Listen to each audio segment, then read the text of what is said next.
दहशतगर्दी की तरफ तवज्जो दिलाना चाहता हूँ कि 80,000 बंदे हमारे शहीद हो चुके हैं और ना जाने खुदा ना खास्ता अल्लाह ना करे आगे कितने और होंगे।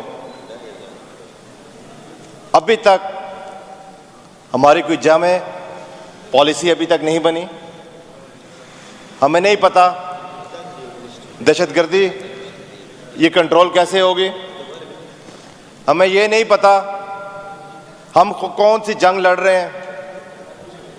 दुनिया में कहीं भी इतनी ज़्यादा तादाद में जब बंदे शहीद होते हैं तो वहाँ पे कोई जंग हो रही होती है। हमें समझ नहीं आ रही हम कश्मीर फतह कर रहे हैं, हम फ़लस्तीन फतह कर रहे हैं, हम क्या कर रहे हैं। हमारे घरों के चिराग बुझते जा रहे हैं, कोई जामे पॉलिसी नहीं बन रही, कोई हमें नहीं बता रहा ये जंग हम पे मुसल्लत क्यों की जा रही है। जैसे एक हफ्ता पहले काटलंग में अफसोसनाक वाक़या हुआ है, हमारी एजेंसीज की इंटेलिजेंस कहां पर है? क्या उनको पता है जो बच्चे और शहीद जो हुए हैं, जो औरतें शहीद हुई हैं, वो भी किसी की मां है, वो भी किसी की बहन है, उधर भी कोई किसी का बेगुनाह बच्चा शहीद हो गया है। जो गलत इंटेलिजेंस के ऊपर जो बच्चे शहीद हुए हैं उनका क्या होगा, उनका क्या सद्भाव होगा? हम कैसे इस दहशतगर्दी को आगे रोकेंगे?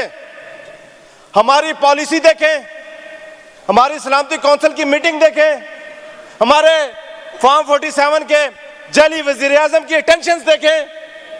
वो कहता है आखिर में डिजिटल दहशतगर्दी हो गई है। हमें बताएं डिजिटल दहशतगर्दी क्या फेसबुक से आज लोगों ने जाके वहां पे ड्रोन पे हमले किए हैं? अभी तक हमारी सीरियसनेस ये है कि हमने अभी तक तयन ही नहीं किया कि हमने किस सिमत में जाना है, क्योंकि जो लोग बैठे हैं पॉलिसी मेकर्स उनका तो मैंडेट ही नहीं है, उनको अवाम की तो परवाह ही नहीं है। वो कौन सा वोट लेके आए हुए हैं? वो फॉर्म 47 के बैठे हुए हैं।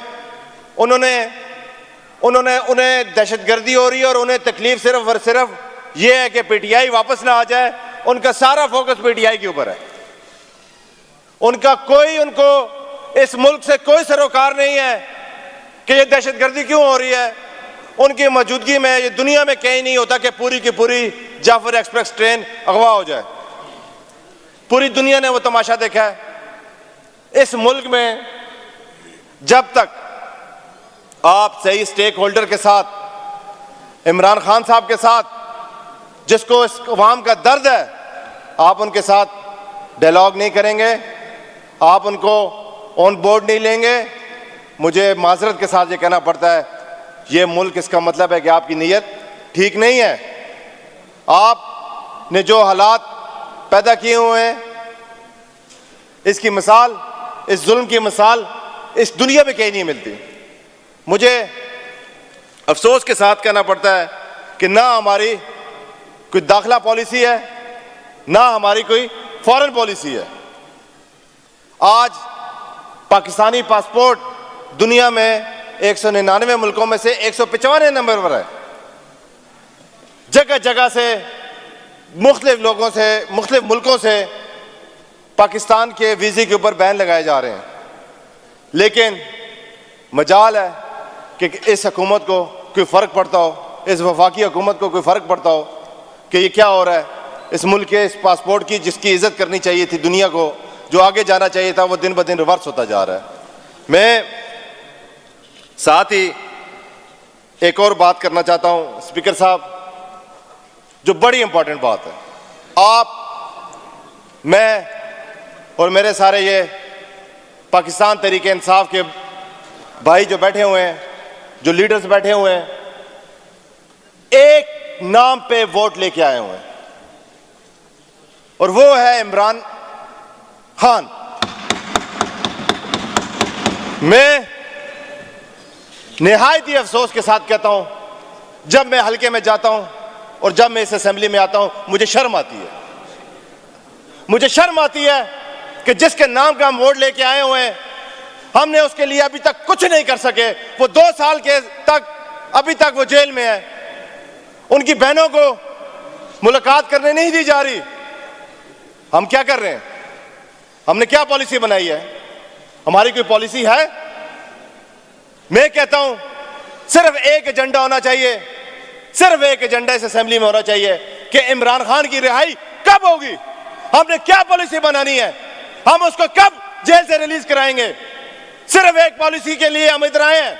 हमें लोगों ने मैंडेट यहां पे गली नाली के लिए नहीं दिया हुआ, हमें लोगों ने मैंडेट इमरान खान की रिहाई के लिए दिया हुआ है। और अभी तक अफसोस के साथ हम कुछ नहीं कर सके।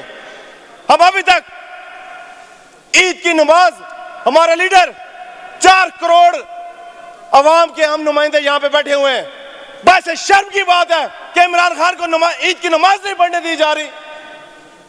ये तो मकबूजा कश्मीर में भी नहीं होता ऐसे कि नमाज आप किसी को पढ़ने ना दें। जब तक हमारी ये पॉलिसियां सर ठीक नहीं होंगी, हम आगे किसी सूरत में नहीं जा सकते। हमारा सिर्फ एक एजेंडा, हर स्टैंडिंग कमेटी में मैं कहता हूं एक एजेंडा होना चाहिए कि हमें पॉलिसी बनानी चाहिए कि इमरान खान को हमने कैसे रिलीज कराना है अडयाला जेल से। सिर्फ एक पॉलिसी, एक एजेंडा। कोई बिल उस वक्त तक नहीं होगा जब तक इमरान खान की रिहाई के बारे में बात नहीं होगी, जब तक वो रिलीज नहीं होगा। इसके साथ ही एक बात मैं करना चाहता हूं स्पीकर साहब कि जिंदगी इतनी भी गनीमत नहीं जिसके लिए अहले अहदे कम ज़र्फ़ के हर बात को गवारा किया जाए। शुक्रिया।